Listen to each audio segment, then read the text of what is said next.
जुलै संपत आला, अजूनही बारामती परिसरात पावसाची हजेरी नाहीये. दुष्काळाचं सावट आहे, पण याची जाणीव बारामतीतल्या जाणत्या राजांना आहे का, हाच प्रश्न आहे. माजी कृषी मंत्री तथा राष्ट्रवादी काँग्रेसचे अध्यक्ष शरद पवार यांच्या उपस्थितीत विविध विकास कामांच्या उद्घाटन सोहळ्यात लाखो रुपयांची उधळपट्टी करण्यात येते. शेतकरी पाण्यासाठी दाही दिशा फिरतोय, इथं मात्र जेवणावळी झाडतायत. पुणे जिल्ह्यातला पवार घराण्याचा बालेकिल्ला असलेला बारामती तालुका. जाणते राजे शरद पवार यांच्या या तालुक्यावर सध्या वरुणाची खप्पा मर्जी झाली आहे. ही शेत पहा, पाण्या वाचून इथली कामं अडलीत. परिसरावर भीषण पाणी टंचाई आहे. शेतकरी सर्वसामान्य नाडलाय, पिचलाय. एकीकडे शेतकऱ्याची दैना झाली असताना माजी कृषी मंत्री, राज्याचे उपमुख्यमंत्री मात्र विविध विकास कामांच्या उद्घाटनात गुंतले आहेत. उद्घाटनांच्या नावाखाली लाखो रुपयांची उधळपट्टी सुरू होती. मोठमोठाल्या जेवणावळी घातल्या गेल्या. कार्यकर्ते, पाहुणे यांची ने-आण करण्यासाठी शेकडो वाहनांचा ताफा फिरत होता. परिसर कोरडा पडलाय.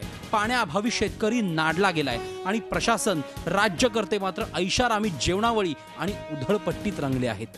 बाजूला महाराष्ट्रातल्या दुष्काळाच्या आणि लांबलेल्या पावसाची चिंता व्यक्त करणाऱ्या माजी कृषी मंत्र्यांनी आणि राज्याच्या उपमुख्यमंत्र्यांनी अशा पद्धतीनं जेवणावळी घालणं कितपत संयुक्तिक होतं, हा खरा प्रश्न या निमित्ताने सर्वसामान्य जनतेला पडलेला आहे. तालुक्यातल्या 9 गावात आणि 122 वाड्या वस्त्यांवर 16 टँकर्सच्या माध्यमातून पिण्याच्या पाण्याचा पुरवठा सुरू आहे.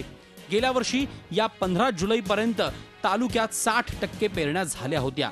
यावर्षी ही आकडेवारी अर्ध्यावर आली आहे. त्यामुळे प्रशासनही हवालदिल झालंय.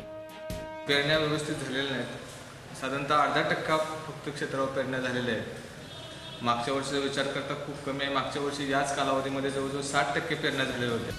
पाण्याअभावी हाताला काम नाही, जनावरांना चारा नाही. त्यामुळे शेतकरी वैतागलाय. चारा छावण्या पुन्हा सुरू करण्याची मागणी केली जाते. आज रोजी लोकांना भरपूर काम पाहिजे. शेतीला पाणी नाही, प्यायला पाणी नाही आणि दुसरी गोष्ट गुरांना चारा नाही आणि चारा काहीतरी मिळाव. चाराही घरपोच व्हायला पाहिजे किंवा छावणी व्हायला पाहिजे, काहीतरी व्हायला पाहिजे. 2 वर्षांपूर्वी दुष्काळी परिस्थिती असताना भास्कर जाधवांच्या मुलीचं थाटात लग्न झालं म्हणून पवारांनी भास्कर जाधवांना जोरदार कानपिचक्या दिल्या होत्या. मात्र सध्या स्वतःच्याच तालुक्यातल्या दुष्काळी स्थितीचं भान जाणत्या राजांना आहे का, असा प्रश्न या सरकारी जेवणावळी पाहिल्यावर पडतोय. Rahul Dhawale, Zee Media, Baramati. Zee 24 तास रहा एक पाऊल पुढे.